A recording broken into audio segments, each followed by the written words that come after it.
Très bien, alors Tafresh Shenbet du Rabbi Rachab, pour ceux qui veulent s'attacher à la Géoula de manière pnimite, je sais pas comment on dit, traduction française en fait, de manière intérieure, ceux qui veulent s'attacher à la Géoula de manière intérieure, intérioriser la Géoula de certain point de vue, comprendre que notre âme est déjà en Géoula, et que ce qui reste, c'est essentialiser notre être avec la part de Géoula qui est en nous déjà.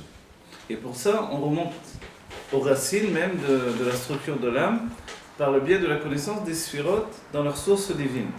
Les sphirotes, comme on a dit, c'est déjà la mesure de dévoilement qui va être celle qui va remplir tous les mondes, qui va occuper toute on va dire, la structure de vie existante. La base même de la sphira, n'oubliez pas, c'est un matériau unique, la lumière infinie.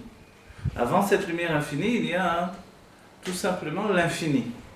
C'est-à-dire que l'état de lumière, je traduis maintenant de l'hébreu évidemment, en hébreu c'est le Or En Sof, l'état du Or En Sof, de la lumière infinie, c'est un état de dévoilement. Avant l'état de dévoilement, il y a forcément un état précédent.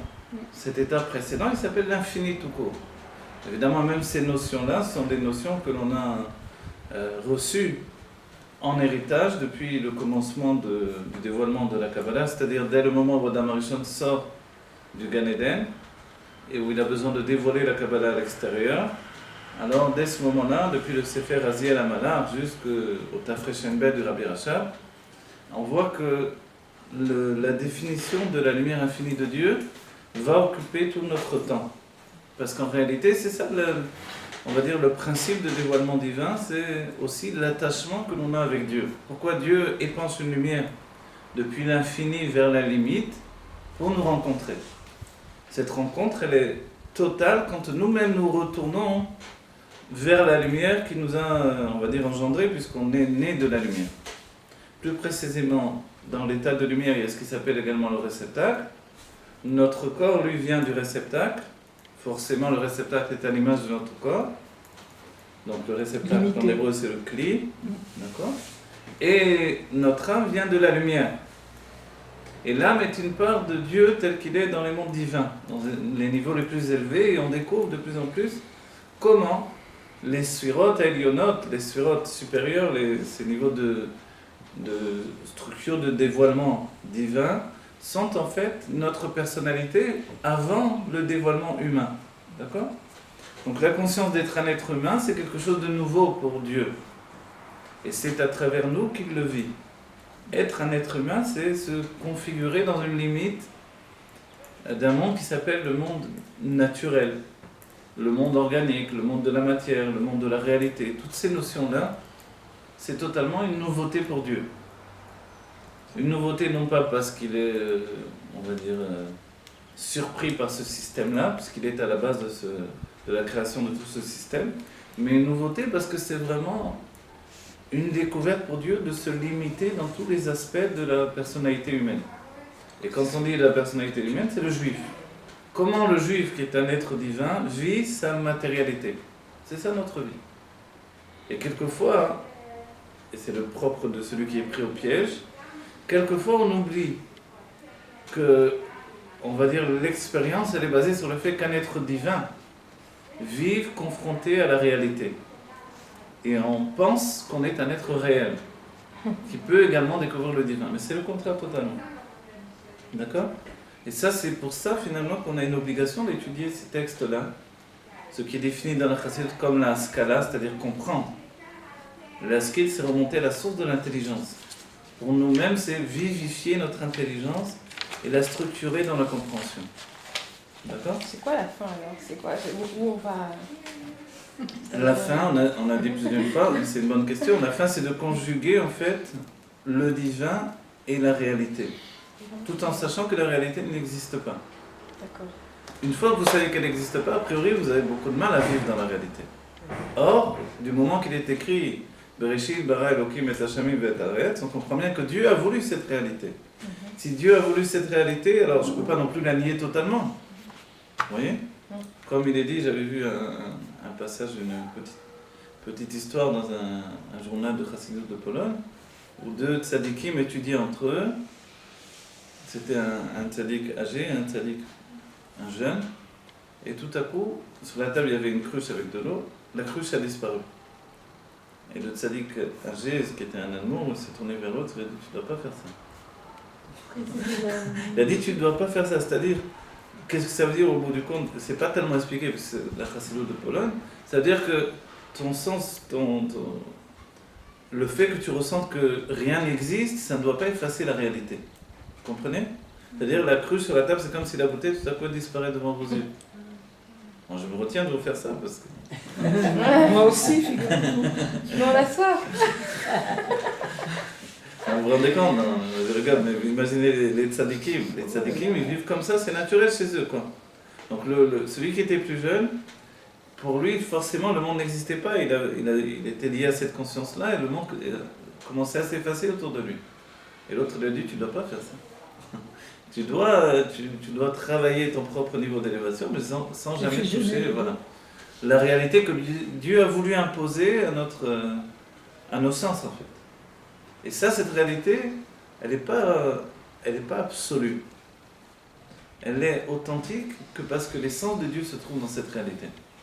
Et quand on réfléchit par le biais de la Hitbonenut, on doit comprendre que finalement, cette réalité autour de nous, c'est-à-dire l'existence, est un moyen d'accéder à l'essence de Dieu. Voilà, moi c'est une bonne énoute que j'ai fait ce Shabbat, de réfléchir comment l'existence peut être un moyen d'accéder à l'essence de Dieu. C'est-à-dire qu'on peut toujours fuir l'existence encore pendant des siècles. Et puisque Dieu n'a pas voulu la Géoula par le biais des tzadikim, mais par le biais des gens qui ressentent beaucoup plus l'existence, alors finalement on comprend bien que l'existence est une clé pour arriver à l'essence. C'est pour ça que même les scientifiques parlent du fait de voir Dieu. Et il y a un grand scientifique, il n'y a pas longtemps, un chinois je crois, qui a dit qu'on peut déjà, selon la science, prouver l'existence de Dieu. Et comme c'est un scientifique très très élevé, très reconnu, ça fait beaucoup de bruit. Parce qu'il dit qu'on peut véritablement apercevoir et comprendre et analyser que tout est régi par une immense intelligence qui gouverne tout. Et il dit que la chance, en fait, c'est vraiment la main d'un être supérieur, qui est Dieu, en fait. Voilà. Et comme ça ne vient pas du côté de la religion, mais du côté de la science, de quelqu'un qui est reconnu comme... Alors ça fait un grand bruit dans le niveau le monde scientifique. Et petit à petit, c'est des petits jalons qui font qu'on arrive, vous voyez, à Dieu. Dieu qui est là, qui vit avec nous. C'est bien pour la Géoula, parce qu'il dit que quand Dieu se révélera, la Géoula, elle est là. Voilà, et la Géoula, c'est de voir Dieu. Maintenant, il y a des niveaux de vision. Et il y a ceux qui ont dit qu'il y a une particule à l'intérieur des atomes les plus profonds, ils ont appelé cette particule la particule Dieu également. Particulture. Voilà, ils ont fait sous la terre, je crois que c'est en Suisse, un immense, Big Bang. Voilà, un immense processus pour arriver vraiment à apercevoir cette particule Dieu. C'est-à-dire ce qui serait à l'intérieur de toute chose. On va dire, ils veulent voir Dieu, on ne peut pas voir Dieu. Non, nous on ne parle que de ça, de voir Dieu. Alors, qu'est-ce que ça veut dire? On ne peut pas voir Dieu comme on voit quelque chose d'existant. Quand on voit Dieu, on voit que tout est Dieu. Ou alors rien n'est Dieu. On vit naturellement comme si rien n'est Dieu, alors que tout est Dieu. Donc dès qu'on aperçoit vraiment, donc dès qu'on voit Dieu de nos yeux, en fait l'existence elle-même, elle est devenue Dieu. Donc Hachem, c'est tout ce qui est. Donc on ne peut pas non plus le limiter à un endroit dans une particule ou quoi que ce soit. Mais comme la science est basée sur le fait d'isoler des éléments pour les analyser, donc ils pensent qu'en isolant les particules les plus, on va dire, petites, les plus infimes, ils vont arriver à saisir le commencement de tout. C'est bien, quoi qu'il en soit, tout ça, ça nous prépare la Géoula, et ça nous dit combien de notre côté, on est un peu en retard aussi. On a reçu des kélim, on a reçu des textes, on a reçu des secrets, et on ne va pas assez loin encore. Alors c'est quoi la chose? La chose, c'est qu'on doit s'investir beaucoup plus dans l'étude et dans la compréhension, dans la Hitbonenut, comme nous dit la Nourazaken, pour essayer de provoquer la Géoula d'en bas, comme le Rabbi l'attend de nous. Mais il n'y a pas qu'une vision générale de la chose, il y a aussi un travail personnel, vous avez raison. Personnel, mais c'est quoi le travail vraiment? Alors il y a le travail au niveau de l'action, ça ce sont les kélim, et au niveau de l'action, grâce à Dieu, elle est faite énormément. Les shouchrim, voilà, il n'y a pratiquement que ça. Non, les shouchrim, les vitzot. Non, c'est pas chitzoni sur c'est le kelim de la Géoula. On a besoin qu'ils existent. Oui, bien sûr. C'est la shlichut dans le monde entier, c'est les mitzvot, voilà, tout ça c'est l'action. Oui. Ensuite les sentiments, c'est l'autre phase des choses. L'intellect des sentiments, on l'atteint quand on touche les points, ce qui s'appelle la psychologie en fait. La psychologie, c'est la science des sentiments, vous voyez. Donc en fait, là on touche, si on veut, le Kodesh Kodashim de Olam HaYetzira.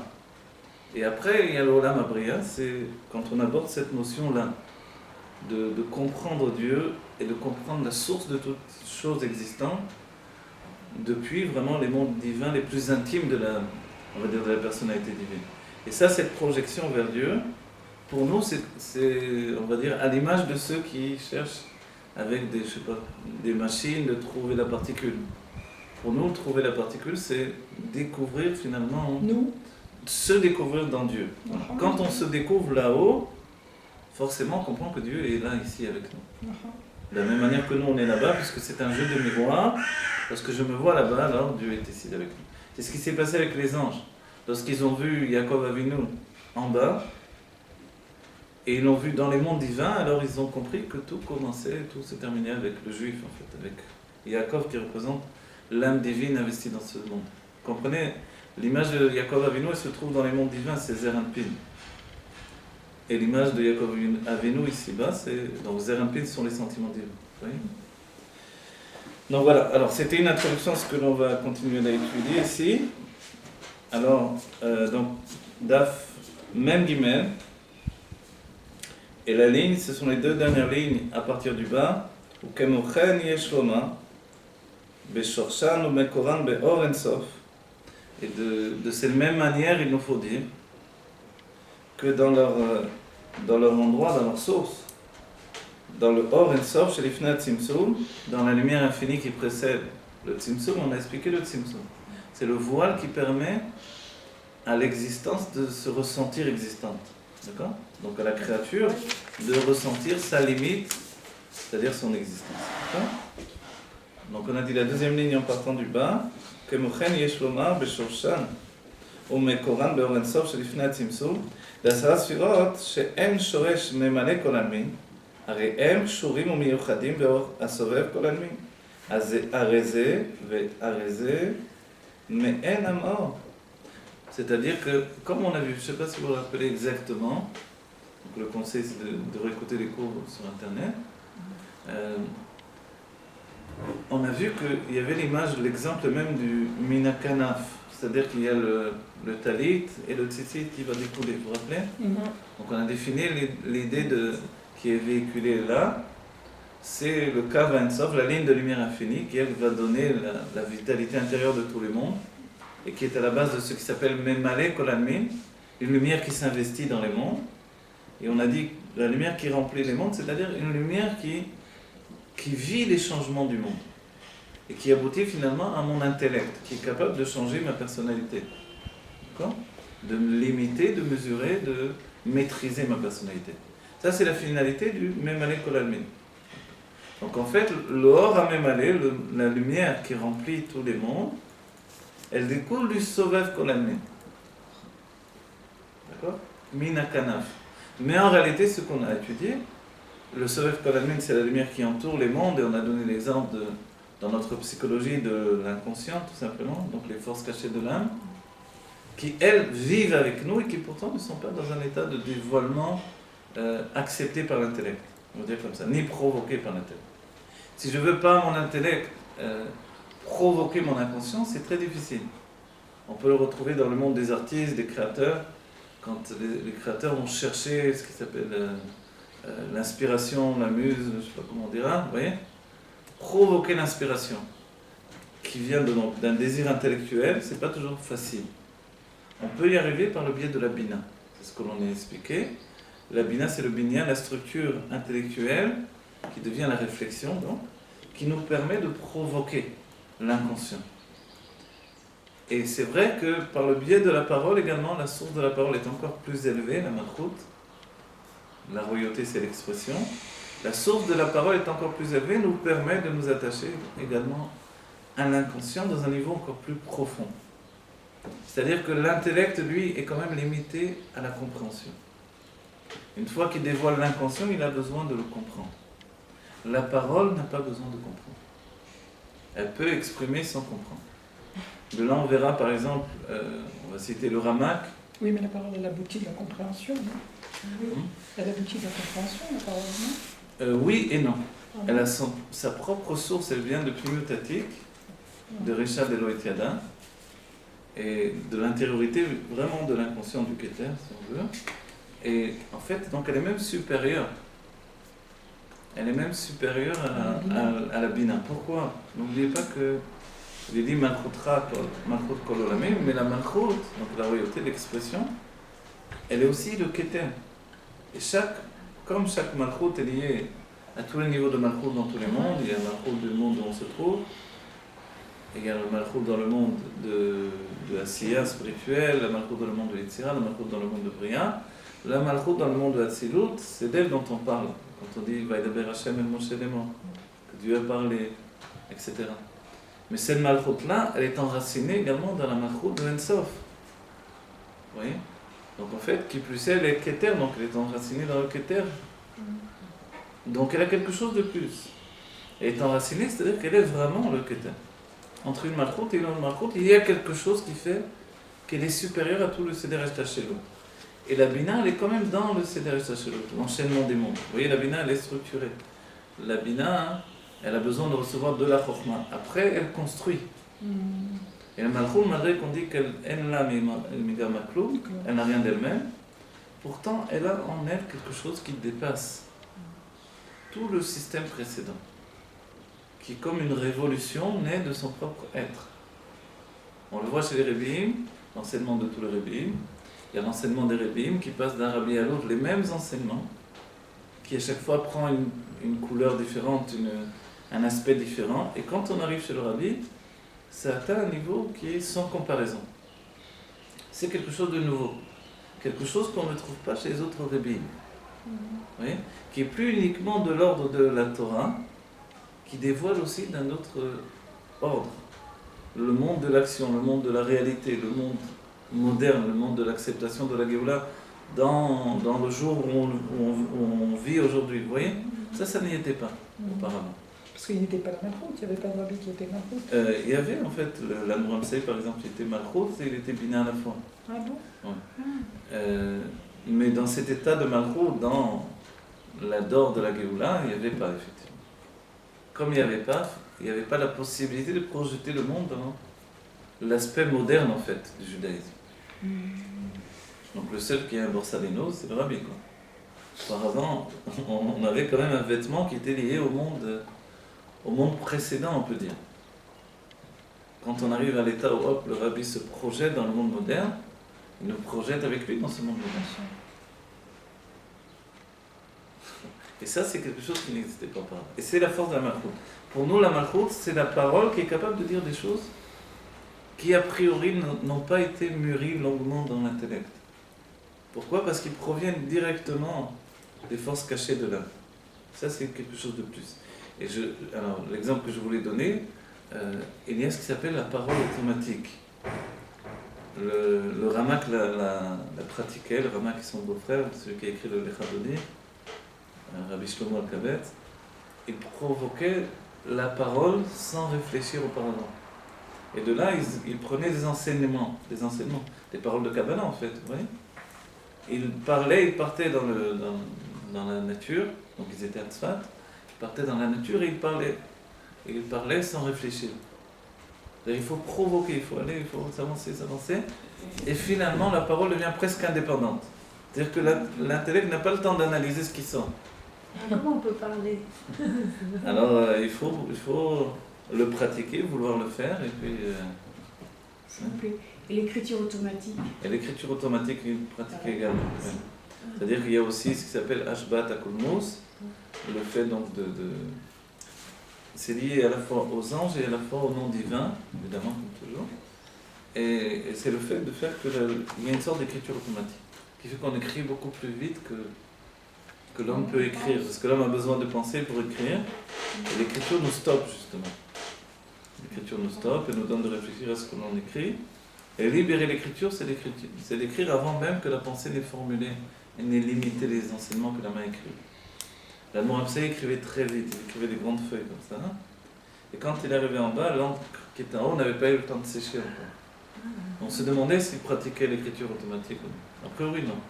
Il devait réfléchir quand même à ce qu'il écrivait, sinon ça fait Alors, sens. réfléchir pour nous, ça veut dire freiner. Vous voyez ? Freiner, limiter, l'intellect travaille de manière limitée, freinée. Pour les tzadikim, de ce niveau-là,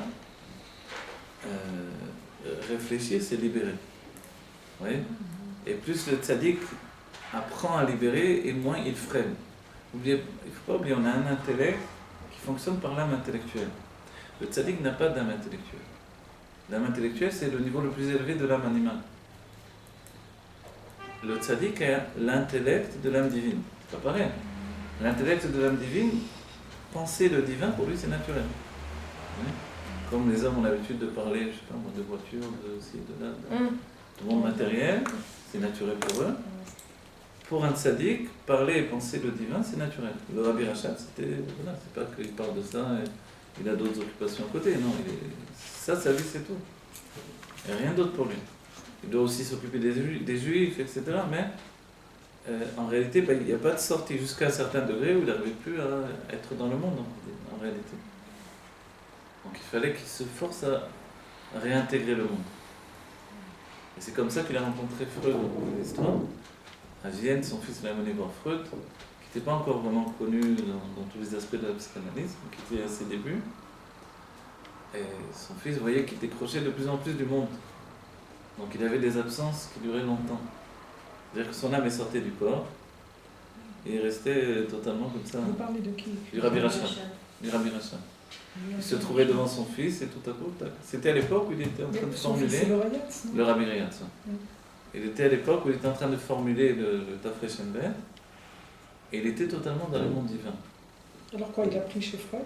Alors le fils commençait à avoir des craintes de se dire qu'est-ce qui va se passer, mon père va partir totalement. Donc il a entendu parler de Freud, des Italiens, il l'a porté chez Freud. Moi, le Rabbi le rapporte dans les Sichot et dans les Shimot et les...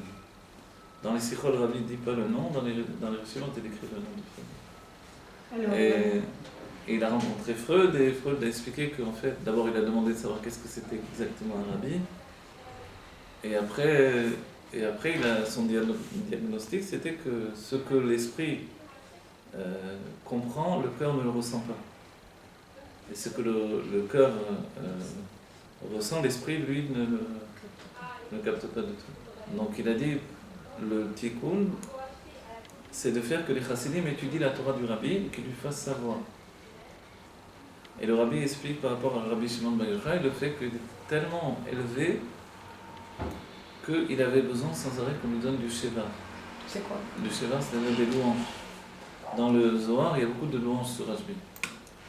Ces Talmudim nous disent, oh Rashbi, toi qui es si grand, toi qui es... On dit, pourquoi tout ça, quoi? Et de la même manière, le rabbi explique ça, il nous dit, on voit qu'avec Dieu, tous les jours, on prie. On dit, Dieu, tu es tellement grand, tu fais de... C'est les louanges de Dieu, le petit Hallel, les psukim des Imra que l'on fait tous les jours. Et tous les mois, on doit faire le Hallel. Pourquoi?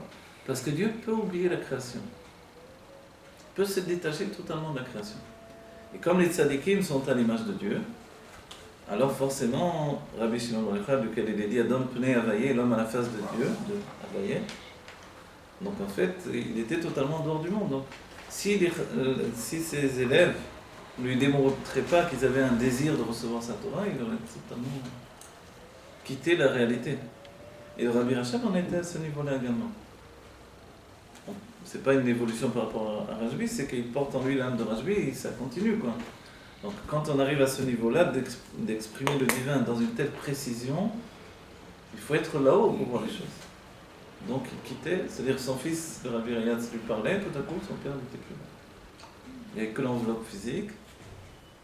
Et la première fois que c'est arrivé, il est resté... Parce que d'habitude, les rabbins s'isolaient pour partir du corps. Mais là, en pleine parole, tout à coup, tac. donc Freud, il était reconnu par le rabbi? Freud, d'abord c'était un juif. Et puis au début, c'était pas encore vraiment toute la structure de la psychanalyse scientifique ensuite, mais il a été reconnu au début, on va dire, dans ce cas-là, effectivement, c'est une reconnaissance. C'est Donc, très bizarre tout voilà. ça. C'est bizarre, hein? Ah oui. Est-ce qu'il a fait pour donner des forces à Freud?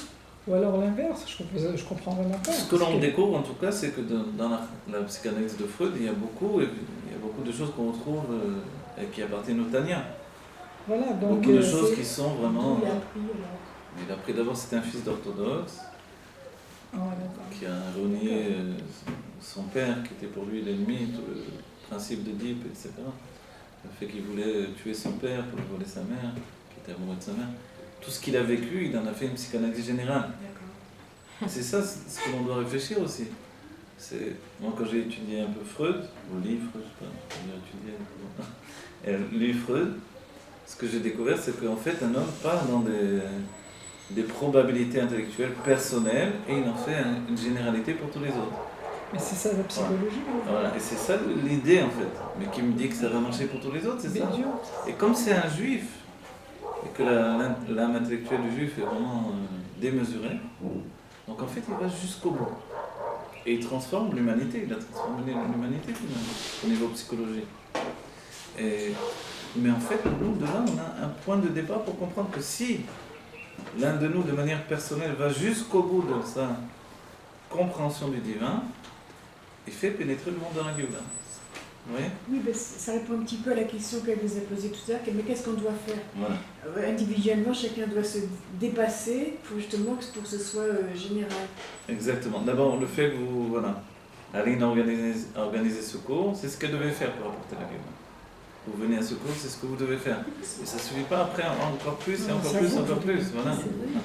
Le mérite de chacun, c'est de s'investir là-dedans, de diffuser et d'étudier vraiment, d'essayer d'étudier vraiment. Pourquoi? Parce qu'il n'y a pas des centaines de cours comme ça dans le monde. Il y en a très peu. Il n'y en a pas. Sur les doigts de la main. Il y en a, mais très peu. Quoi. Et pourtant, ce livre, quand le Rabbi l'a sorti, il a eu sa crise cardiaque. Le premier tome, deuxième crise cardiaque. Et le Rabbi a dit, je savais pas que ce serait... Je savais qu'il y aurait une accusation, mais pas Ad Kedeka. Pourquoi une telle accusation? Parce que c'est la Géoula qui est là. Ça s'appelle ce livre La lumière de la Géoula dans la Géoula. Donc forcément, celui qui veut entrevoir déjà la Géoula aujourd'hui, Torah Chadasham et Tététsé, voilà, elle est là. Et dans la Géoula, on sera totalement investi là-dedans. Donc quand on a projeté notre esprit dans la Sarasphirot Agnuzot, les 10 mesures de dévoilement telles qu'ils se trouvent dans la source divine, on s'est projeté là-bas et on est là-bas. Là où, c'est l'enseignement du Baal Shem Tov, là où notre volonté veut se trouver, là-bas on se trouve. Donc c'est un moyen pour nous de vivre dans l'intimité de Dieu, dans des niveaux extrêmement profonds. D'accord? Alors voilà. Et c'est pour ça que l'on dit que finalement, hein, le Memale Kolalmin et le Sovev Kolalmin, tous les deux, la dernière ligne donc, Areem Kshurim ou Meyuchadim Be'or HaSovev Kolalmin, donc regardez, je reprends le texte. Que Mochen Yeshvoma, Beshorshan Mekoran, de la même façon, il y a lieu de dire que dans la source et la racine, Be'or Ensof Shelifnei Tzimtzum, de la lumière d'avant le Tzimtzum, des Asara Sfirot She'en Shoresh Hamem Ale Kolalmin, que les 10 Sfirot qui sont la source, la racine de la lumière qui va s'investir dans les mondes, Areem Kshurim ou Meyuchadim Be'or HaSovev Kolalmin. Vous avez compris ce qu'il dit? C'est-à-dire que les 10 sphirotes, c'est ça la lumière qui s'investit dans le monde. Donc quand Dieu, on va dire, profile sa lumière, structure sa lumière en 10 sphirotes, on a déjà la structure du Memale Kolalmin, la lumière qui va investir les mondes. C'est-à-dire qu'on a déjà la structure de l'âme juive, avec ses 10 forces de l'âme.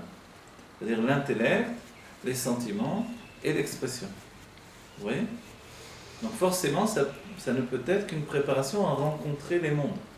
Le monde, n'oubliez pas, Olam, c'est l'étymologie de Elem, c'est-à-dire il y a une structure de dévoilement divin qui est, entre guillemets, aménagée, structurée pour rencontrer les mondes. Oui? Pour rencontrer la limite de la réalité. Et cette limite de la réalité, alors, elle doit être déjà préparée. Et ça, c'est la préparation. C'est les 10 sphirotes, même si elles sont pour l'instant gnozot. Gnozot, ça veut dire enfoui.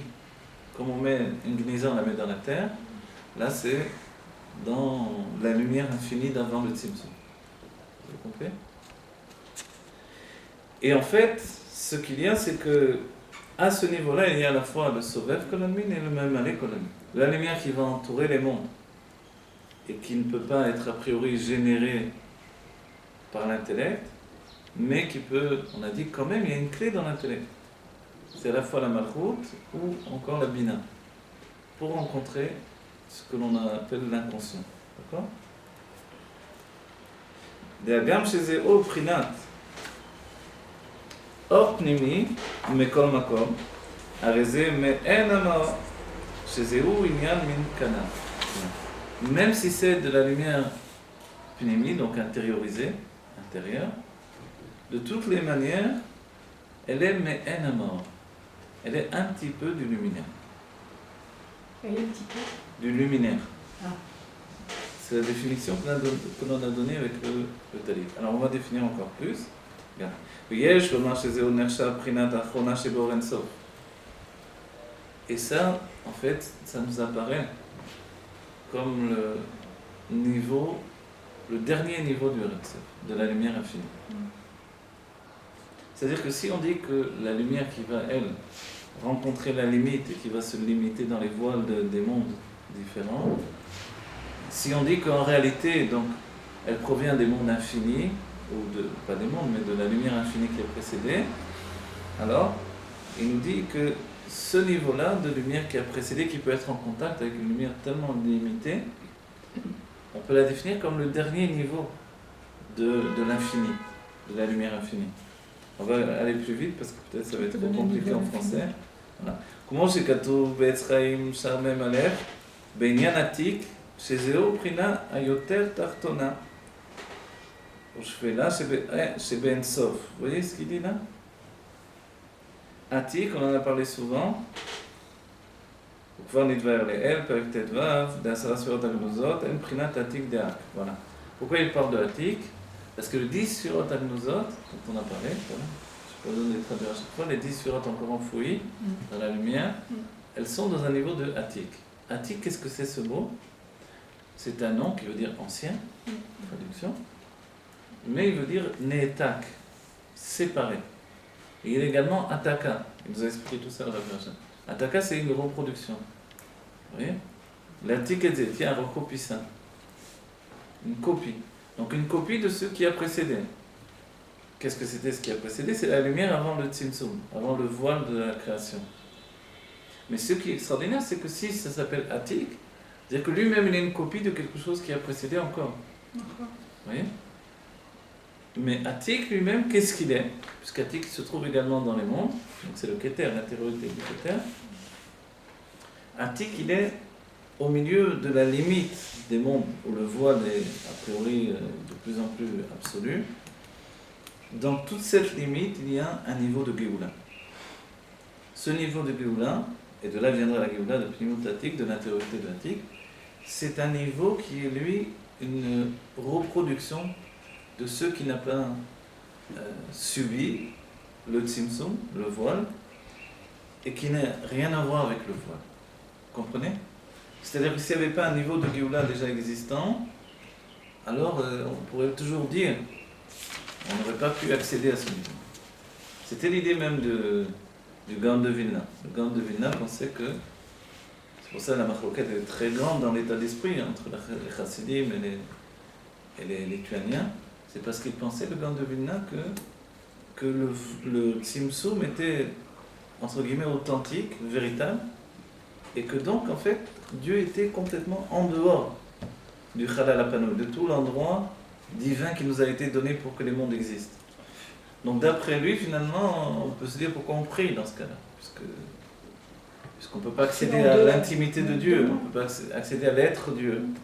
Et en fait, dans son idée, c'était pas pour rapetisser Dieu, il pensait que Dieu pouvait faire une chose aussi incroyable. Il s'est trompé. Vous voyez? C'est-à-dire que si Dieu répond aux prières, c'est parce que c'est déjà établi. Mais transformer la chose dans cet état d'esprit, c'est impossible. La Chassidut, elle, part du principe que Dieu est présent, que le Tzimtzum a donné une autre chose qui n'existait pas auparavant, c'était que la lumière s'englobe dans le luminaire. Au contraire, vous voyez? Dans l'état d'esprit du Gaon de Vilna, c'est que la lumière est séparée, coupée du luminaire, totalement voilée. Et et en plus, il a dit que même dans le luminaire, il y a eu le Tzimtzum. Mais la Chassidut a dit, la Moazaken dit dans le Torah, non, la lumière va s'englober dans le luminaire.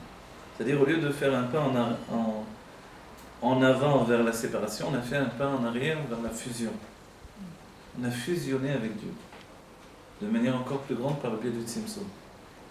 Et comprenez bien, compte tenu que le Tzimtzum, c'est la base de tout le mal qui existe dans la perception, quand on explique que, au contraire, la lumière a fusionné avec le luminaire, on a de quoi désamorcer toute la construction du mal et la représentation et la perception du mal. On dit aussi que c'est l'essence de Dieu, c'est pour ça, non? Voilà, parce qu'en réalité, rien n'a quitté l'essence de Dieu. Mais évidemment, le Gaon Levinas ne parle pas de l'essence de Dieu. Les Mekoubalim, en général, ne parlent pas de l'essence de Dieu. Il faut attendre la Chassidut Rabat pour parler de l'essence de Dieu. Oui, mais dans le cas où on dit que finalement la limite, c'est ce qui nous a permis une fusion plus grande avec Dieu, vous avez, parce que la limite, voilà, le matériel, c'est fait à la base exactement, c'est de juste. Dieu, Ouais. c'est pas ça? Oui, c'est juste, c'est très c'est ça. C'est que tout ce qui a priori nous sépare de Dieu, en fait, nous rapproche de l'essence. Ça nous sépare de l'infini, de la lumière infinie, mais ça nous rapproche de l'essence. C'est pour ça que notre génération, qui est tellement a priori loin des dévoilements divins, en fait, elle est vraiment à proximité. Elle vit avec l'essence. On vit avec l'essence aujourd'hui. On a un judaïsme qui vit directement avec l'essence. C'est grâce aux mitzvot. Voilà, grâce à des siècles de travail de Torah et Mitzvot. Donc maintenant, on doit raffiner notre personnalité, raffiner non pas dans l'idée de birour, évidemment tous les birourim sont terminés, mais raffiner dans la proximité de notre être avec Dieu. C'est-à-dire, on est en train de profiter d'avoir reçu la Géoula par les livres de Géoula que nous avons, pour déjà prendre pied dans la Géoula. On fonctionnera plus vite avec le système de la Géoula que ceux qui n'ont rien connu tout ça, quoi. Je crois que ce qui nous retient un peu, enfin je parle de manière clalique, non, c'est le fait qu'on intègre cette nouvelle conscience, mais on ne le ressent pas au quotidien du tout. On ne le ressent pas parce qu'on vient de dire pourquoi, parce qu'on est dans l'essence. Et l'essence, c'est tout sauf le ressentiment, on ne ressent rien dans l'essence. Et c'est pour ça que c'était la grande difficulté même de compréhension de la Chassidut. Avant le rabbi qui signe le fait qu'on va avoir le dévoilement de l'essence, d'après les conclusions des livres de Chassidut, même chez les Rebbeim, ou c'était un dévoilement divin, ou c'était l'essence. Mais l'essence ne se dévoile pas. C'est ça l'essence. L'essence, c'est le parterre, c'est la table, c'est le frigo. Oui, mais l'essence aussi, c'est de voir quand même le but. Alors le but, c'est ça, mais c'est une nouveauté absolue qui n'existe pas dans toute la structure, dans tous les... Vous voyez ? Oui, puisqu'on l'a vécu comme ça. Voilà. Mais le chidouche, on a dit, ça c'est le chidouche de la Malchut. Parce qu'elle ne fonctionne pas avec le système établi précédemment, elle impose une chose et c'est tout. C'est la force de la Malchut, elle impose la réalité, parce que la réalité est née de l'essence. Donc la Malchut, elle est imbriquée dans l'essence de Dieu. Vous voyez, la Malchut, ça veut dire être. Et tout le système que l'on étudie, là, c'est un système en devenir. Oui. Est-ce que ça peut être le sixième sens ? Le sixième sens, c'est plus dans le sens de l'intériorité de la bina, si vous voulez. Oui, de la réflexion. Mais la malchut, non, ça n'a rien à voir avec le malchut. Le seul exemple concret de la malchut, c'est l'action concrète, qui commence par la parole. Voilà. Et c'est pour ça que le rabbi a mis le paquet sur l'action concrète. C'est bien que de manière superficielle, on peut croire que les chassidei Chabad, c'est juste les gens qui font mifsaïm et qui mettent les tefilines. Oui. Et dans certains endroits, ils ont oublié même qu'il y avait plus que ça. Les chassidim eux-mêmes peuvent l'oublier. Parce que le Ikar ou Amassé, mais c'est le Zohar qui dit le Ikar ou Amassé. L'essentiel c'est l'action, dit le Zohar. Mais le Zohar c'est le Zohar. Et dans le Zohar, on vit dans les mondes divins tout le temps. Donc ça ne doit pas non plus être exclu des mondes divins et de la divinité. Donc on va dire, si tout est là, et que l'essence elle est présente dans le monde matériel, alors pourquoi on étudie tout ça? Pourquoi on nous dit que c'est la Géoula? Pourquoi dans la Géoula on va être là-dedans? Parce que justement, il y a eu des siècles de séparation.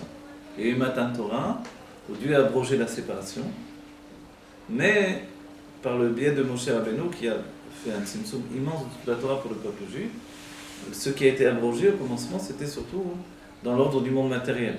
Puisque les premières lochot ont été brisées, les peuples juifs n'étaient pas encore prêts à se confronter à la Pnimut Torah de manière absolue.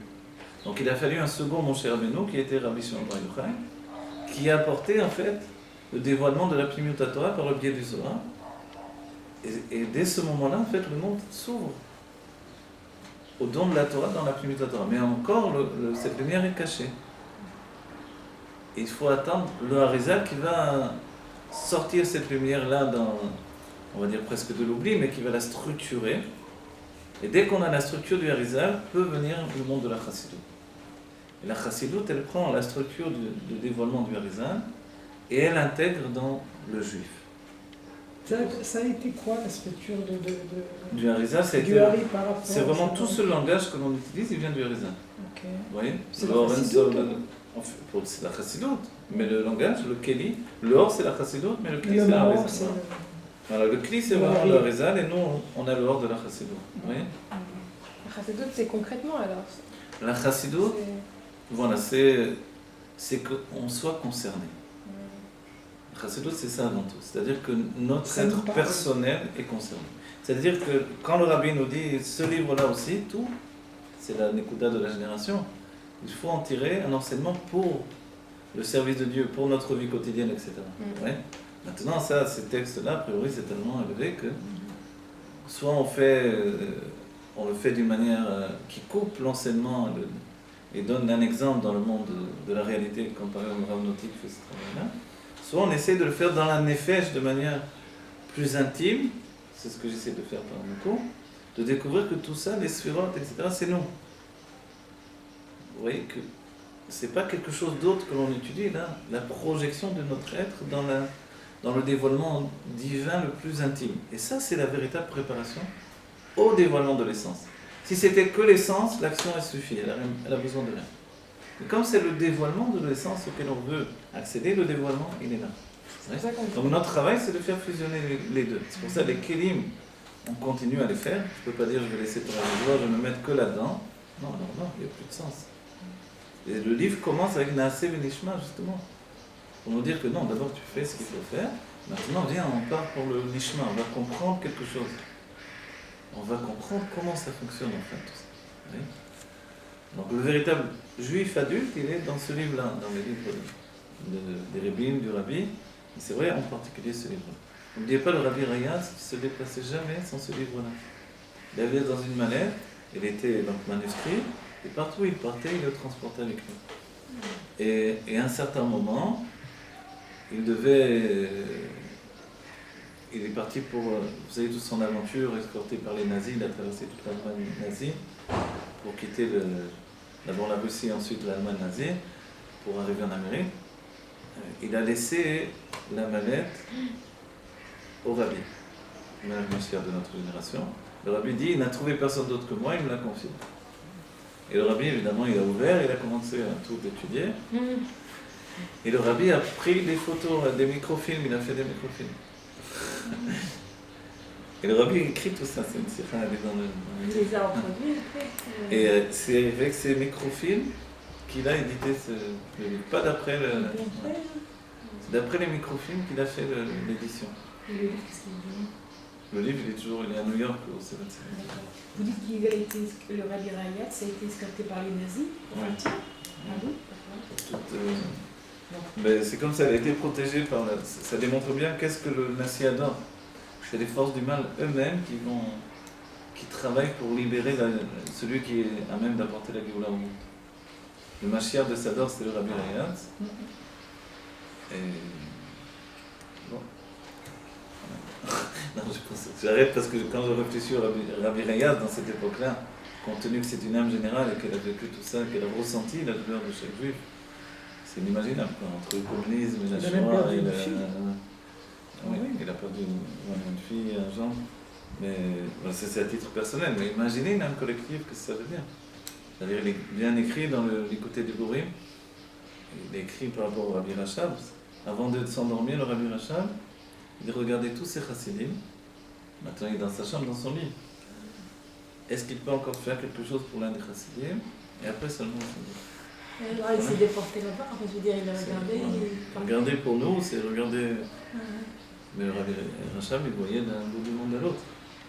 Parce que cette lumière de Shechet et Bereshit, elle est dans la Torah. Et déjà le Baal Shem Tov avait débloqué, était tellement pur qu'avec ses yeux de chair, il voyait à plusieurs kilomètres. Il allait à la fenêtre et il voyait sur plusieurs kilomètres. Comme ça, on verra tous dans la Géoula. Vous comprenez? Et bien plus que ça. On se dépassera plus alors. Non. On doit apprendre. Ouais, déjà. On n'a même pas besoin de téléphone. On parlera avec l'autre qui est Ah ouais? à l'autre bout du monde, on se verra. Voilà. Ça ne va pas nous étonner. Quand c'est que tu viens à Jérusalem, j'arrive Shabbat. J'arrive, je prends le David nuage. de Téléportation, Ouais. téléportation même. Oui, il y aura, Oui, bien si, sûr, bien sûr. téléportation. Hein. Et n'oubliez pas, l'espace, c'est une perception, c'est une C'est ça. création aussi. C'est ça. La notion d'espace-temps, etc., cette analyse-là, on a vu un petit peu, on a parlé un petit peu de ça. Le fait que justement, au niveau de la Sarasurat Al-Nuzot et de la lumière qui a précédé, on est en train de construire la perception de l'espace-temps. Vous voyez ? Le Tzimtzum, c'est vraiment la naissance de cette notion d'espace-temps. C'est-à-dire c'est un endroit qui va donner le commencement du temps dans la perception. C'est le biais du Tzimtzum. C'est pour ça qu'on dit avant le Tzimtzum et après le Tzimtzum. Donc le Tzimtzum, c'est un voile, mais c'est aussi un endroit spirituel. Donc le voile, c'est aussi un processus de création, donc une notion temporelle. C'est le Rézet qui va le premier définir ces choses-là. Il le définit de manière kabbalistique, là je vous l'explique déjà selon la Chassidut, et d'après un peu des mots de science, etc. Mais c'est ça l'idée. Donc la création de l'espace-temps, qui semble être, on va dire, le comment dire, cheval de bataille de la science moderne, et qui a entraîné vers la mécanique quantique, etc. Toutes ces idées-là, elles ont vraiment leur structure de base dans la Kabbalah. Est-ce qu'à un moment donné, toutes les séphirotes, elles ne vont faire plus qu'une? C'est intéressant ce que vous dites. L'unité, tout tend vers l'unité. Mais l'intention de Dieu, c'est que justement, quand on a l'impression que l'unité se divise, elle n'est pas véritablement divisée. Et la Chassidut Rabbah, il y a une tradition, une transmission de Rabbi en Rabbi. C'est rapporté dans le Moram Saïd, dans le Shara Yichud de la Moram Saïd. Là-bas, il rapporte. Je vous explique pour que vous compreniez bien. Quand vous entrez dans la Kabbalah, les détails sont innombrables. Vous connaissez l'expression des sages, Mirov Hayetzim lo roim et hayam. Il y a tellement d'arbres que je ne vois pas la forêt. C'est dans la forêt. Il y a tellement d'arbres que je ne vois pas la forêt. Oui. Donc, c'est ça, c'est comme ça la Kabbalah. La Kabbalah, c'est tellement des détails, que finalement vous perdez pied. Vous savez plus, très souvent, c'est plus où on est d'ailleurs. Oui. Et quand vous êtes dans ce système-là, vous vous détachez de manière, on va dire, presque naturelle, l'être humain limité en tout cas, de la source, qui est l'unité de Dieu. La Chassidut, c'est un système autre. L'idée de base qui a été transmise du Baal Shem Tov au Maguid, du Maguid à l'Admorazaken, de l'Admorazaken à l'Admoram Saïd, qui lui-même nous l'explique, nous dit que la structure de la Chassidut Rabbah, c'est de prendre tous les détails et de les attacher toujours à l'unité. Par le biais des détails. C'est pour ça que quand nous on parle de l'essence a priori, qu'on ne devrait pas étudier, c'est fini. Certains ont pensé comme ça, même à Paris, il y a des gens qui pensent le Ikar c'est le Maaseh, laisse tous les livres, va, occupe-toi du juif dans la rue. D'accord, mais à la fin tu vas finir par un lavage de cerveau, c'est-à-dire il n'y a plus de personnalité divine, elle va s'effacer par l'action. Parce que l'essence, elle mange tout. Parce que l'essence, elle n'est pas construite sur le dévoilement ou le développement de la personnalité. Voilà. Elle est, c'est tout. Comme elle est, c'est tout, elle est trop puissante et elle nous avale petit à petit. Oui. Donc si je fais que de l'action, je vais, entre guillemets, mourir au niveau de l'être profond et de la structure de l'intellect qui est en moi, etc. Oui. D'autant plus que même la Torah, elle devient de l'action par le biais de Chita, Rambam, etc. Ça devient de l'action, je lis, tac, tac, tac, tac, je lis, oui. Je le fais pour accomplir mon devoir, quoi. Pour que tous les jours j'ai mon quota de Torah et c'est tout. C'est pas forcément que je m'investis dans la compréhension et que je découvre des choses. Alors où est l'être créatif qui est en moi? Il peut s'effacer, il est mangé par l'action. Oui. Les sentiments aussi peuvent être très négatifs puisqu'ils peuvent entraîner que je me perds dans les sentiments. Quand quelqu'un est mal dans ses sentiments, il n'a plus envie de rien faire non plus. Donc l'action en empathie, il y a des gens qui abandonnent tout à cause des sentiments. Les chassidim qui rasent la barbe, les femmes qui jettent les perruques, des trucs. Parce que les sentiments ont été bouleversés, ont été... Donc notre travail, c'est de savoir préserver. L'action, c'est l'enfant. Je ne peux pas rester un enfant toute ma vie. Avec un ramassé, d'accord. Mais c'est pas, je ne peux pas rester un enfant toute ma vie. Donc l'enfant, je le grandis avec moi. L'adolescence, il faut la construire également. C'est Zerampin qui est en moi, donc ce sont les sentiments. Et l'adulte, je dois aussi le grandir. Et le grandir, je n'ai pas le choix. Et là, je dois étudier vraiment tous ces livres. Autrement, pourquoi avoir édité tous ces livres? Pour rien? Pour les bibliothèques? Oui. Peu importe ce qu'on met dans les bibliothèques. Il y avait quelqu'un qui avait juste les livres, mais il n'y avait rien dedans. C'était juste le côté. On écrit des livres. Alors, c'est action et compréhension, alors c'est ça que vous dites? Voilà, il faut tous les aspects. Il faut l'action, c'est l'enfant qui est en nous. Il faut les sentiments, c'est l'adolescent. Et il faut l'adulte. Tout ça, c'est écrit dans le Etzraïm en réalité. Hein. Pas que... Je me rends compte comment la Torah des Rebbeim, elle est basée sur la structure du Etzraïm. Et ce livre-là en particulier, de plus en plus, il construit tout d'après le Etzraïm. Et en même temps, il dépasse totalement les enseignements du Etzraïm, puisqu'il part de niveau dont le Etzraïm ne part pas. Le Etzraïm, c'est le livre de base de la Kabbalah, on va dire moderne. Oui. Bon. Alors, d'accord. Mais le fait, excusez-moi, c'est bon, je vais poser une question qui a peut-être rien à voir avec ça, mais je ne sais pas, c'est un docteur attaqué. Le fait que le Rabbi a fait tous les birourim, ça ne nous a pas fait sortir de notre adolescence et de notre enfance? Alors voilà. On n'est pas adulte avec ça, avec tout ce qu'a fait le Rabbi en Gimel Tammuz, par exemple, tout ce qui s'est passé en Gimel Tammuz, c'est quoi alors? On va dire comme ça. D'abord, le Rabbi a provoqué en nous le fait que l'on fasse tous les birourim. Oui. Okay.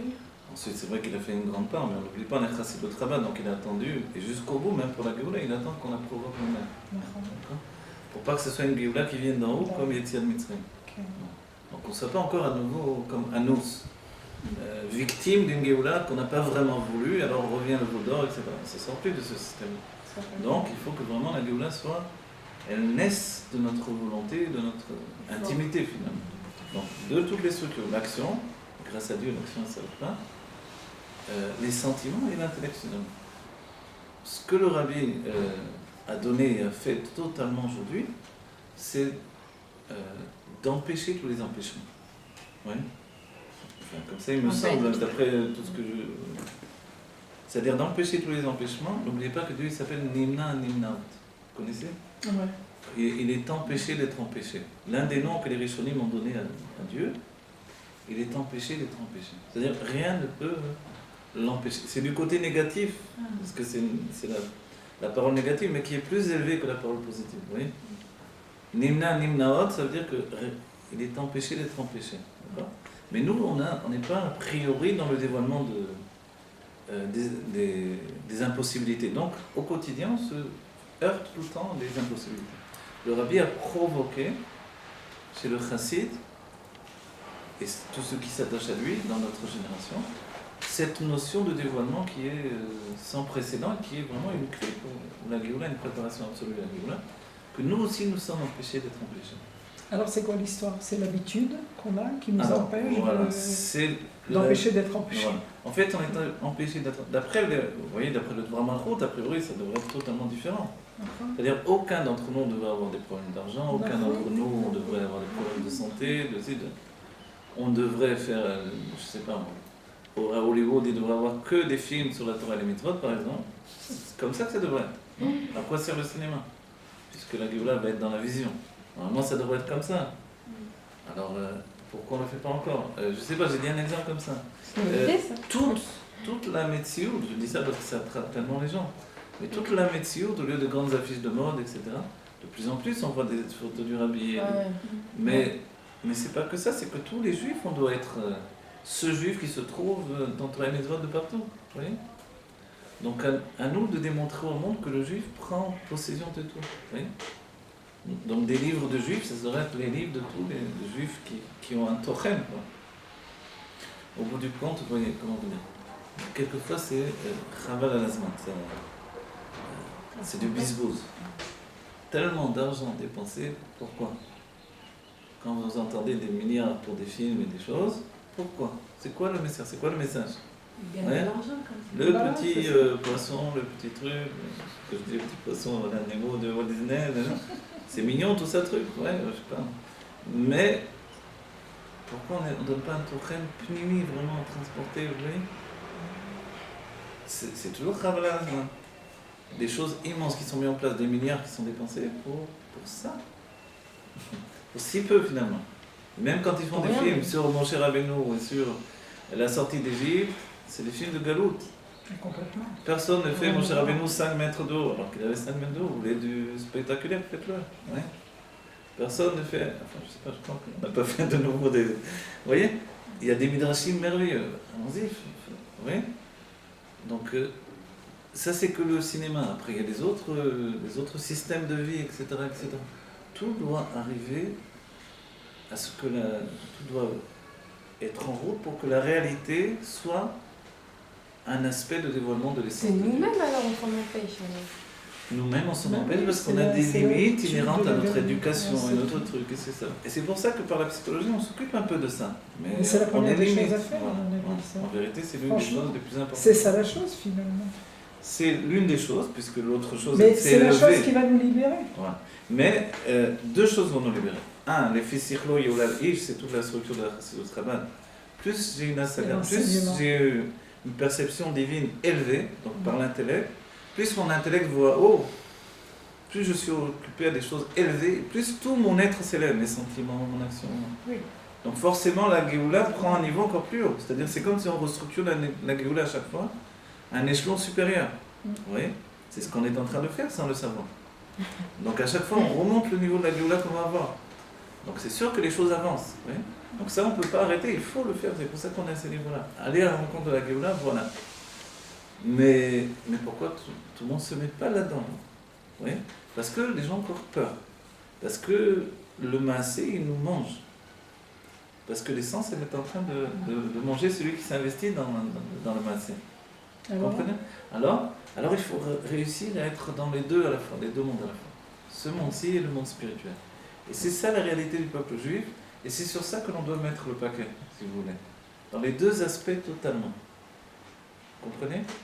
Et c'est ça tout le rabbi, Madame Mashiach, c'est ça. Et quand le rabbi vient et nous dit maintenant tout est terminé, chaque juif doit être riche, et c'est une mitzvah pour chaque juif d'être riche, et il doit le faire, il doit l'être. Le rabbi précise, parce qu'il est riche spirituel et il est riche matériellement. Donc le spirituel, c'est ça.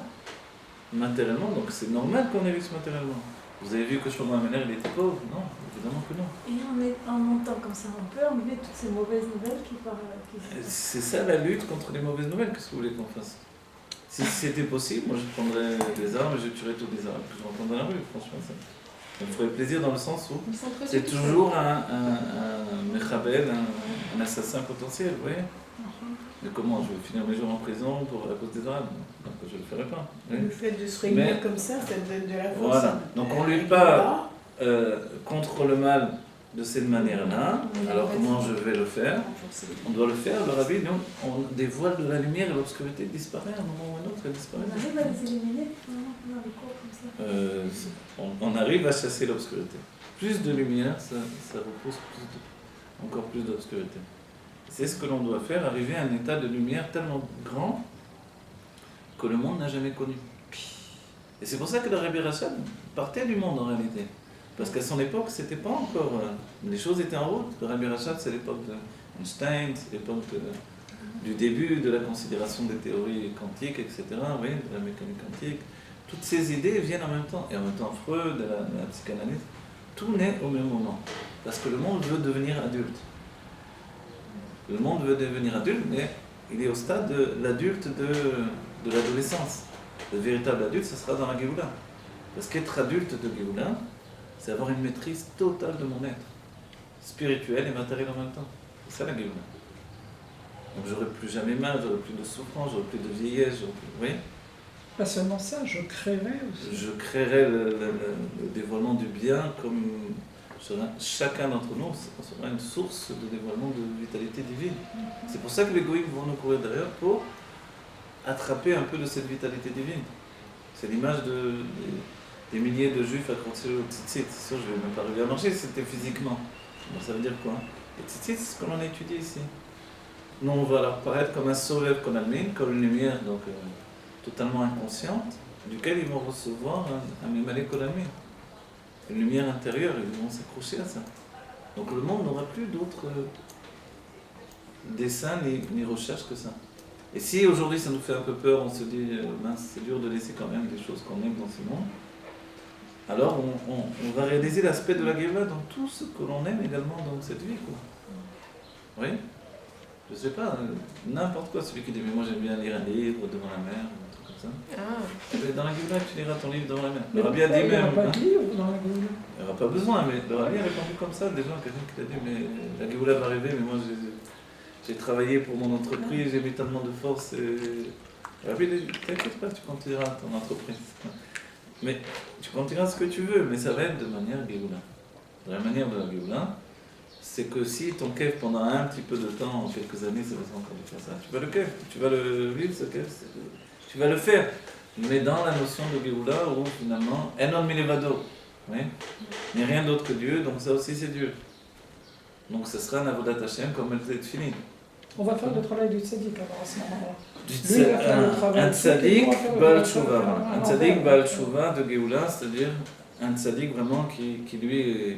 Oui, quand on dit tzaddik, finalement, c'est aussi la structure des forces de l'âme intériorisées.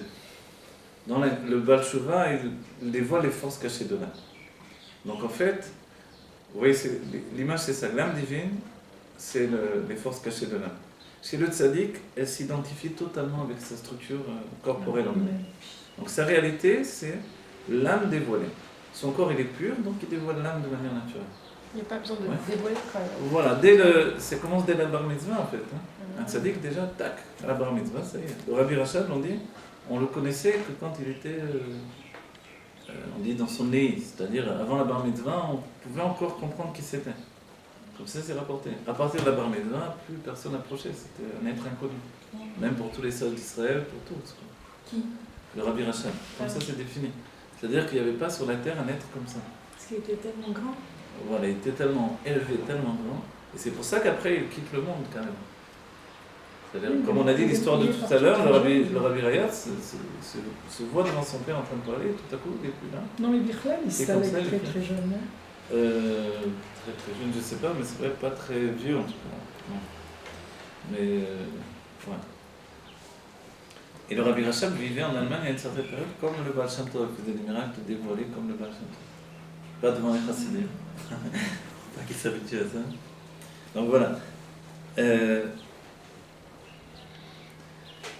Ouais. Tout ce qu'on a dit, c'est pour bien comprendre qu'entre l'essence et nous, il y a un cheminement. Le travail en Égypte, par les 10 sphirotes, c'est-à-dire les 10 plaies d'Égypte, c'était de soumettre le Yesod Afar, l'élément de poussière qui était gouverné par Pharaon. Pharaon, c'est l'élève de Afar, les soumettre pour que la lumière divine puisse enfin pénétrer dans la poussière de la terre, c'est-à-dire dans la réalité, si vous voulez. Le maître de la réalité, c'était Pharaon. Pharaon, c'était le maître de la réalité, dans un niveau absolu. Puisque quand Moshe a pénétré dans Pharaon, il a découvert l'infini véritable, qu'il ne connaissait pas encore. C'est cet infini que l'on va découvrir, c'est-à-dire le dévoilement de l'essence. Comme il a vécu le dévoilement de l'essence, il nous a préparés au dévoilement de l'essence que l'on a vu dans la Bible. Mais l'action même des 10 plaies d'Égypte, c'était de rendre le monde de la réalité perméable au dévoilement des 10 sphirotes. C'est pour ça que c'est 10. D'accord ? Donc chacune avec ce qu'elle a dévoilé. Alors il peut y avoir Matan Torah. En attendant, nous, on doit déchirer, comme une Brit Mila, on doit déchirer le voile. Et c'est ce que dit le Rashi. On a déchiré le voile de la réalité, et on a vu Dieu dans la traversée de la mer. Le premier qui rentre, c'est le cercueil de Yosef, avec Machon Benamilada. Donc c'est le Yesod qui rentre en premier, c'est comme une Brit Mila. Oui. Il y a la naissance, la Brit Mila, parce que c'est le 7e jour. Vous rappelez, 7e jour de Pessah. Donc on rentre dans la notion de 8, il y a la Brit Mila, et puis on fait vraiment, là, on déchire tout ce qui doit être déchiré, et puis on pénètre dans les dévoilements les plus grands. Et alors on est prêt pour le don de la Torah. Et le don de la Torah, c'est aussi la rencontre entre l'essence et les 10 sphirotes, mais non plus de manière de la brisure qui a précédé, mais d'une manière harmonieuse. C'est l'idée. L'idée, c'est l'harmonie. C'est pour ça, celui qui a préparé, c'est aussi Yaakov Avinu qui représente l'harmonie dans les Havot. Et dès ce moment-là, le monde devient de manière, on va dire, limitée, puisque c'est dans les Arba monde du peuple juif, ça devient un monde de Géoula. Mais l'inconscient, lui, n'a pas vécu cette élévation. Et l'inconscient, c'est l'inconscient de Moshe, ou de Even, parce que Moshe est le Géoula de Even, le fils d'Adam Hashem. Et il revient, c'est-à-dire qu'il y a un bureau qui n'a pas été fait, le bureau de la Nefesh Abamit. Donc par le biais du c'est un Gilgul de Ever ouais, aussi. de Evel, ouais. Evel. Evel. Ah, papa d'Amisha, ah oui, bien Moshe, sûr, même avec s'il la- est, oui, le oui, le même oui, Moshe, oui, le Shin, Shem et Seth aussi, et c'est Evel. Et Evel n'a pas a subi la faute d'Adam Hashem beaucoup moins que Caïn, Caïn. mais dans ses forces inconscientes, il y a quand même quelque chose qui s'est passé, et ça va se corporiser par le biais du Erev Rav. Et Moshe va intégrer le Erev Rav au peuple juif pour faire le bureau du Erev Rav. Donc c'est lui-même qui provoque le Vaudor. C'est pour ça que ça passe par Moshe et après par Aaron. C'est étonnant, ça passe. Finalement, tous les deux, ils ont provoqué ça, quoi. Parce qu'il fallait faire ce bureau-là. Et ce bureau-là, on le termine quand le Rabbi nous dit Nilma, numéro pour la bureau. On a terminé. Le bureau, ça veut dire clarifier l'indépendance de l'âme juive par rapport Donc il n'y a plus de Ouais. lien de fait. à la chute. Donc il n'y a plus de réalité de la faute et de la chute, normalement. On doit Il y a pas quoi, la là, règle. Voilà. Il y a la galoute qu'on porte plus encore en partie, nous. ça peut Le avoir. rocher qu'on porte. Je pense que c'est ça. Effectivement, ça doit se transformer en jour de fête. Oui. Alors aujourd'hui, ce qui nous arrive, c'est la rigiloute de cette galoute qu'on est en train de vivre. Voilà, On c'est n'arrive ce pas que à le se Rabbi a libérer dit, de c'est ça. plus... Difficile voilà, de de sortir sortir. la galoute du juif que je alors que je veux. viens de- Comment Maintenant, ils nous demandent d'être dans l'embellissement. Comment on peut faire Ben voilà, c'est pour ça. Ben oui, mais bien sûr, mais bien sûr. Ah, c'est Déborah, tu dis, je suis au cours. Ah, Vous êtes filmé ce matin. D'accord. Et vous avez bien compris tout ça? Donc, voilà, l'état de fait, ce qui nous reste à faire d'un certain point de vue, c'est vraiment de relier tout ce qu'il y a de plus élevé avec l'essence de Dieu. C'est plus de l'ordre du bureau, c'est de l'ordre de la Dvekout. Et l'essence de Dieu, a priori, on ne peut pas l'atteindre, c'est l'essence de Dieu. On dit, oui, on l'atteint, tiens, par la nourriture, par le matériel, par tout ce qui est pour nous une évidence. Tout ce qui est évident, cette évidence, elle vient de l'être absolu et primordial qui est Dieu. Voilà. Maintenant, il a voulu qu'il y ait également cet épanchement de lumière divine qui représente notre âme. Parce que sinon, on délaisserait notre âme. C'est-à-dire que dans la Géoula, on pourrait juste être un corps, mais alors on n'aurait plus le souvenir de l'élévation de notre âme pendant tous les siècles. Donc en fait, on a besoin d'avoir les deux, l'âme et le corps. C'est un couple. On ne va pas séparer les couples à la Géoula. Au contraire, on les réunit. Donc en fait, par cette étude-là, on étudie et on grandit notre âme, qui elle-même doit être à même de rencontrer le corps de la Géoula. Et le corps, c'est le corps de l'essence. Donc devant l'essence, il n'y a rien qui ne peut résister. Le miracle, c'est ça, c'est notre préparation, elle est là. Oui. C'est une préparation individuelle, et elle devrait être collective également, mais au moins, comme le Rabbi sait bien qu'a priori la collectivité ne va pas le faire, au moins que des individus le fassent. Oui. De réunir l'âme et le corps Je sais pas, Ça vous semble pas une évidence?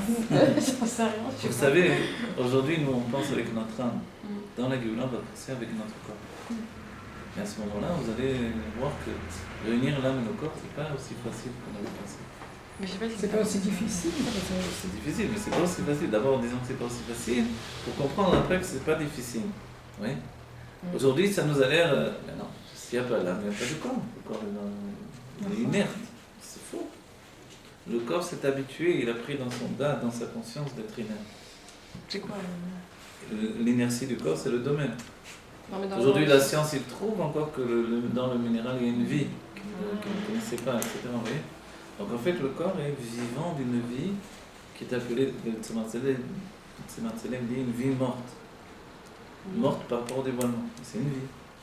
Ah, c'est Et- que le C'est corps, pour il ça se- que l'essence est dans le corps plus que dans l'âme. Voilà, exactement. Que l'âme est un dévoilement seulement. alors que Voilà. Et que le corps, être, c'est pas se dévoiler.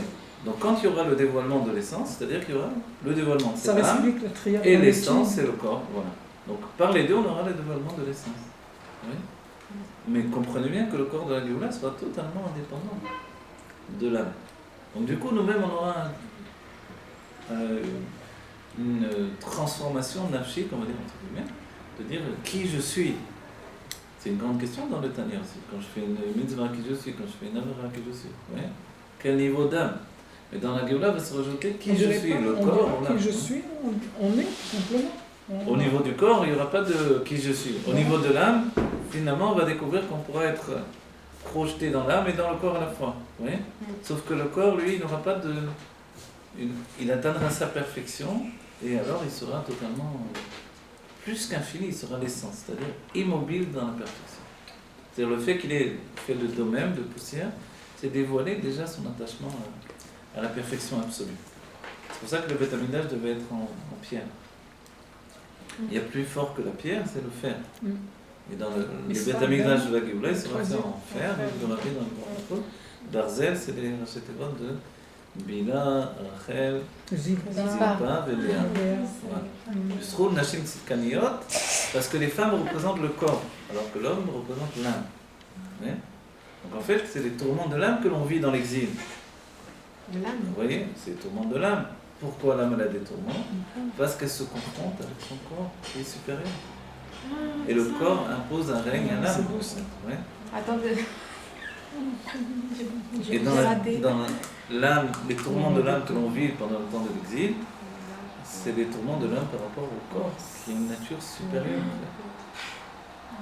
Pourquoi un adolescent a des problèmes par rapport à son âme? Parce qu'il a des problèmes par rapport à son corps. Voilà.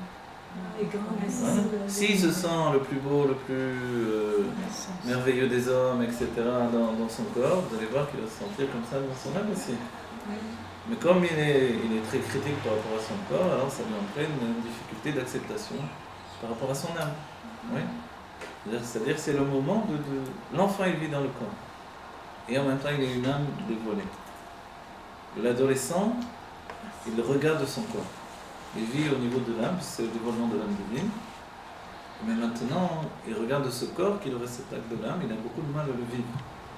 On croit que c'est juste parce qu'il a des boutons, ou parce que son élu plaît pas. Mais il n'y a pas que l'enfant. Hein. Après, ça continue, parce qu'on n'est pas quitté cet niveau d'adolescence en réalité.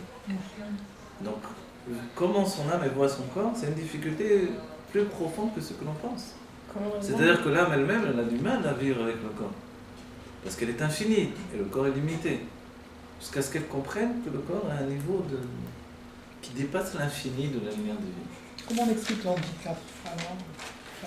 L'handicap, le rabbi a expliqué que par exemple des enfants autistes ou des trucs comme ça, que je faisais, il a expliqué qu'ils vivaient d'une manière plus spirituelle que les autres enfants. Que le pli n'était pas à la hauteur. Voilà.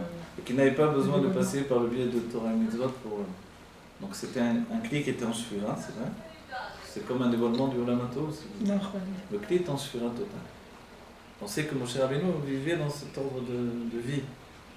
D'ailleurs, si son corps faisait 5 mètres de haut, c'est parce qu'il était démesuré dans son âme. Ouais. Et la shvira allait se porter sur l'état de la loi, sur les lochot. Mais en réalité, lui-même, il avait beaucoup de mal à vivre. Pour ça, il bégayait parce qu'il était en shvira. Il était en brisure par rapport à son expression. Tout son travail, c'était se limiter. Il avait beaucoup de mal de se limiter. Par où il mesurait combien? 60 cm. Non, il était petit, ça. Ah oui, pourquoi cette contradiction? Pourquoi il devait être petit, Paro?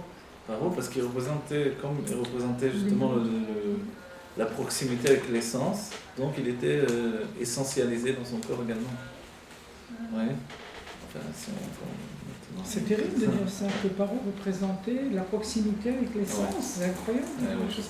C'est tout l'enseignement du... Paro d'Ekdoucha. Paro d'Ekdoucha. Mais pourquoi lui, il a eu besoin d'être comme ça, un phénomène comme ça? D'abord, c'était pas du tout un abruti, même dans la phénomène, réalité, vous voyez, il connaissait presque 70 langues, quoi. Donc c'est pas facile. Comment un esprit humain arrive à avoir 70 langues dans sa tête, à parler toutes les langues, déjà, c'est énorme. Quand on a 4, 7 langues. Et après, voilà, et le rabbi écrit souvent que la sagesse du monde à ce moment-là, elle vivait en Égypte. Donc on ne parle pas de... C'est pas en disant qu'ils étaient des imbéciles et des ignares qu'on va s'élever par rapport à eux, non. On était enfermés dans le niveau le plus haut de l'humanité de l'époque. Jusqu'à aujourd'hui, on n'arrive pas toujours à comprendre comment ils ont fait les pyramides, comment ils ont fait des tas de choses. Ça, c'est vrai. Ils avaient des niveaux de science et de compréhension incroyables, extraordinaires. Mais c'était aussi véhiculé par les forces du mal. Les forces du mal, c'est la rencontre de la lumière divine qui a été enfermée dans la réalité, prisonnière de la réalité, c'est ça les forces du mal. Vous voyez, quand la réalité va tirer la lumière divine vers l'assouvissement des besoins personnels. Comme la tour de Babel. C'était ça l'idée. C'est ça qu'ils deviennent des singes. Des singes, ça ressemble à un homme, mais c'est la représentation des forces du mal. Qu'est-ce que dit le rabbi par rapport à la construction des pyramides? Parce que quand même, c'est costaud. Mais les Juifs ont construit des pyramides. C'est les Juifs qui ont construit pas mal de pyramides. Mais comme ils n'avaient pas encore la Torah, ils n'avaient pas encore la Torah, ils n'avaient pas encore cette science de la Torah. Ils avaient déjà la Torah. Sachez que la Torah, avant qu'elle soit écrite, elle existait déjà. Et en dehors de ça, ils avaient leur propre science. C'est ce qu'on vient de dire. C'est-à-dire qu'ils avaient vraiment une... Et ce que l'on a cru, les Égyptiens, oui. Mais d'où ils sortaient ça? Ils avaient des traditions qu'ils avaient gardées depuis l'époque justement de la construction de la tour de Babel, etc. Mais est-ce que ça vient des Juifs? Ça vient pas forcément des Juifs, ça vient de la transmission. Au début du monde, c'était dans la Rishon que des âmes juives. Après, il y a eu le mélange de l'âme juive avec le Nachash, ça a apporté également l'apparition des non-juifs. Mais les géants qui peuplaient le monde au début du monde, c'était les âmes juives, dit le Rizal de Bezoar. Elles vont revenir dans la génération, donc elles vont être éliminées par Dieu. Comment on reconnaît les âmes juives? C'est celui qui est attiré par le plaisir. Vous voyez? Un juif est attiré par le plaisir parce que le plaisir le rapproche de Dieu. Donc assouvir ses plaisirs, c'est une recherche de l'âme juive également. Dieu a eu un désir qu'il lui soit fait une maison ici-bas, donc c'est une recherche de plaisir. Donc le juif aussi a cette recherche de plaisir. Et les géants du début du monde, qui avaient des âmes démesurées, avaient des corps démesurés également, donc avaient une recherche du plaisir très poussée qui a fait qu'ils ont détruit le monde où ils vivaient. Et pour purifier ce monde, Dieu a envoyé le déluge. Donc Noah a donné naissance à une nouvelle humanité. Et dans cette humanité, alors il y a eu la transmission des âmes juives par le biais de Shem. Shem a transporté les âmes juives à ce moment-là. C'est Dieu qui les enracine dans une descendance. Et à partir de là, il y a eu Abraham qui est venu de Shem. Et à partir de Abraham, c'est structuré également en plus de la transmission de l'âme juive. Abraham, il a étudié, et donc il a étudié aussi avec Shem et Ever. Ses enfants étudiaient avec Shem et Ever. Donc c'était une transmission presque ininterrompue depuis Adam et Shem. Donc la connaissance des Égyptiens, elle vient de là? La connaissance des Égyptiens, elle vient également de tout ça, bien sûr. On est au début du monde. Les civilisations des Égyptiens sont très anciennes. Et ce qui a précédé d'autres... C'est-à-dire que les connaissances du monde au début du monde, elles n'étaient pas d'ordre mécanique forcément, uniquement. Elles étaient également d'ordre spirituel. Au Mexique, il y a des pierres qui ont été retrouvées où on voit des représentations d'opérations chirurgicales, même dans la tête, etc. Des choses très anciennes. Et pendant longtemps, jusqu'à aujourd'hui, les archéologues préfèrent les cacher, etc. Enfin, parce que le monde n'est pas forcément un monde évolutif.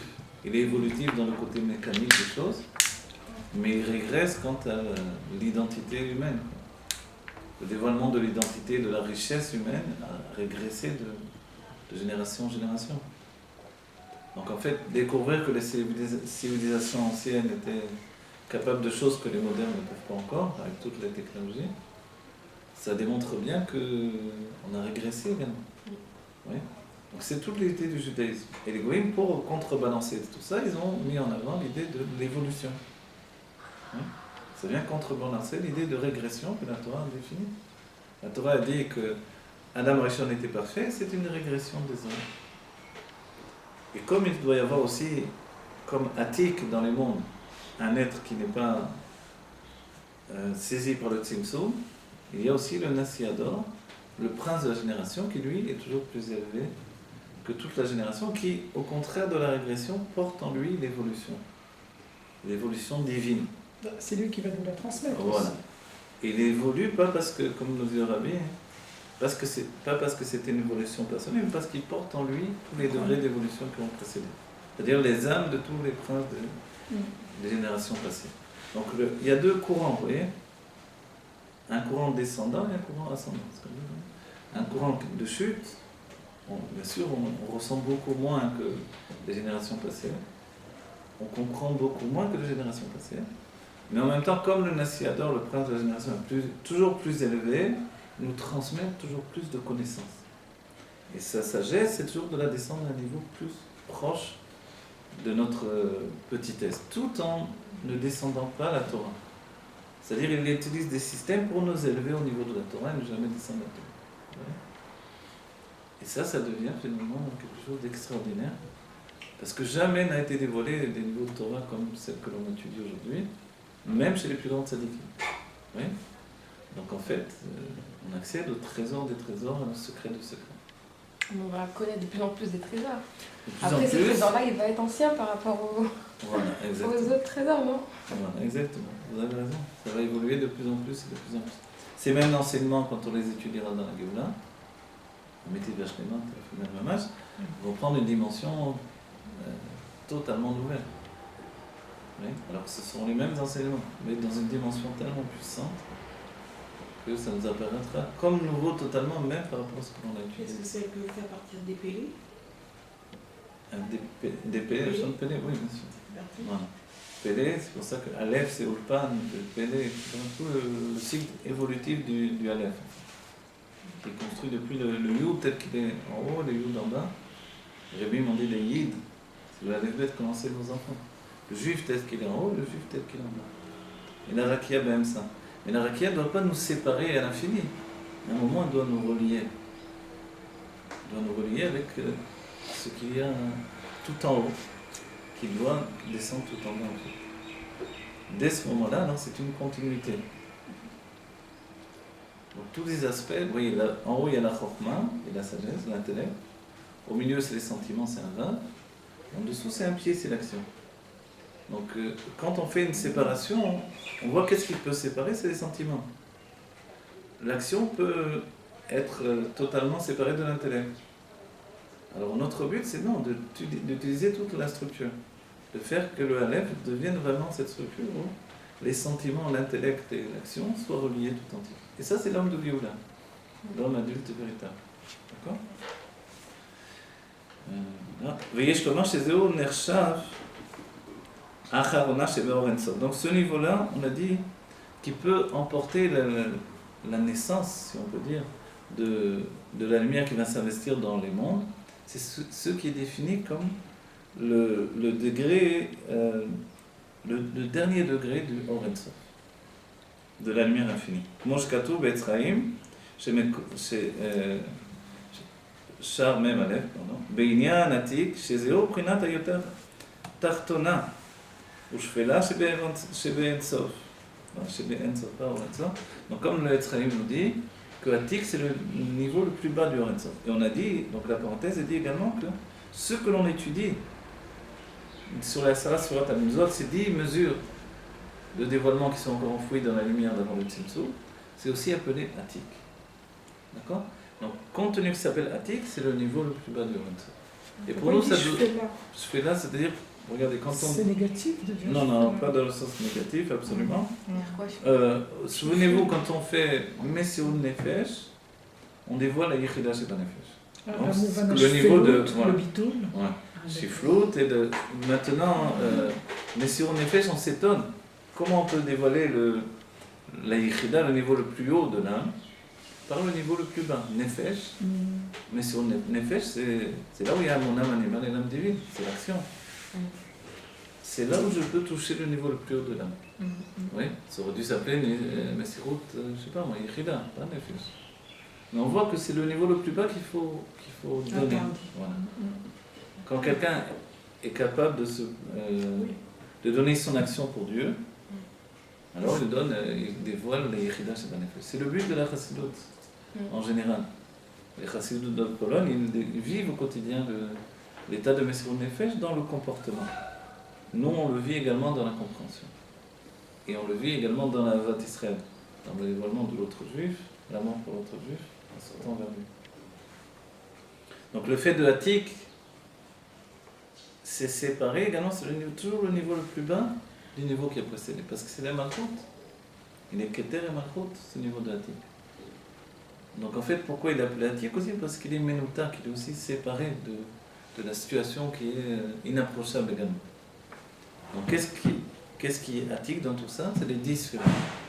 Donc les 10 sphérot pour Dieu, c'est-à-dire la base de la structure de notre âme, de notre réalité, au niveau de l'âme, et ensuite au niveau corporel, puisque le corps est construit sur les 10 sphérot aussi. Oui.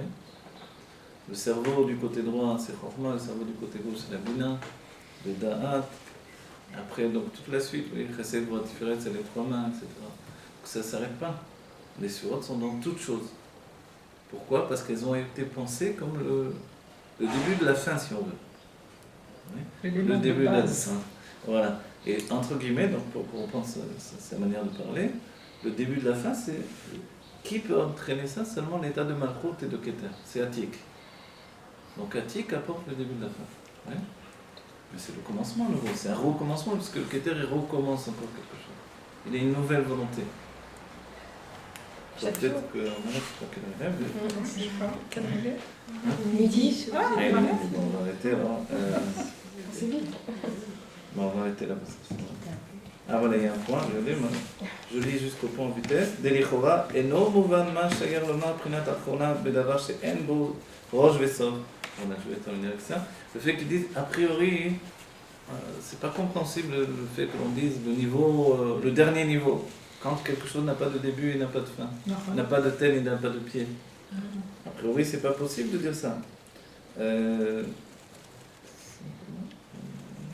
Umala umata, choulé. Comment on peut dire le haut et le bas? Ve'im ken ma shaya bazé prina acharona choulé. Voilà. Donc comment on peut dire ici un niveau, dernier niveau? A priori, on va rester sur cette question. Il vaut mieux rester sur une bonne question que sur une mauvaise réponse. Si on doit terminer, parce que la réponse va nous entraîner par la suite. Donc ça va être le développement qui va apporter par la suite. Voilà, ce qu'on a compris, nous, c'est que le dernier niveau du niveau le plus haut, c'est le premier niveau du niveau le plus bas. La tête, vous vous rappelez toujours les salles devant? Ils vont mettre la queue du lion, Zanav Yot, plutôt que quoi? Et là, Rosh HaShuanim, la tête du Lièvre, Chouan, c'est pas non, Chouan, c'est le C'est un renard, renard, la tête du pardon, renard. renard. Vaut mieux être donc voilà, le niveau le plus bas du rabbi que être sa propre tête, mais séparée du rabbi. Vous comprenez? En d'autres termes, en termes chassidiques rabbi, je comprends. C'est pour ça, j'ai moins d'importance forcément, je suis juste les pieds du rabbi. Mais il vaut mieux être seul que ma propre tête. Oui? Dire, moi je pense que, d'après mon avis... Le rabbi a dit, mais moi Voilà, j'ai non, dit. voilà. Donc en fait, on doit comprendre qu'on est un véhicule pour exprimer la lumière divine qui n'a pas de fin, qui n'a pas de commencement, mais qui commence à partir de mon expression. C'est pour ça que Dieu a créé le monde. Que je recommence Dieu dans mon expression. Voilà. Que Dieu nous bénisse, qu'on vive la violence du Vachkana, que vous ayez que du bonheur, et moi aussi. Qu'on n'ait que du bonheur qui est plutôt dommage, mais bien tangible et véritable, selon tous les brachot que le Rabbi nous a donnés toujours. Voilà, elles sont là en train de s'accomplir. Que l'on atteigne vraiment la violence du Vachkana, non pas comme un rêve lointain, mais comme une réalité présente. Voilà. Je vous remercie beaucoup. Vous pouvez éteindre la caméra. Ah oui, bien sûr. Tout le bonheur.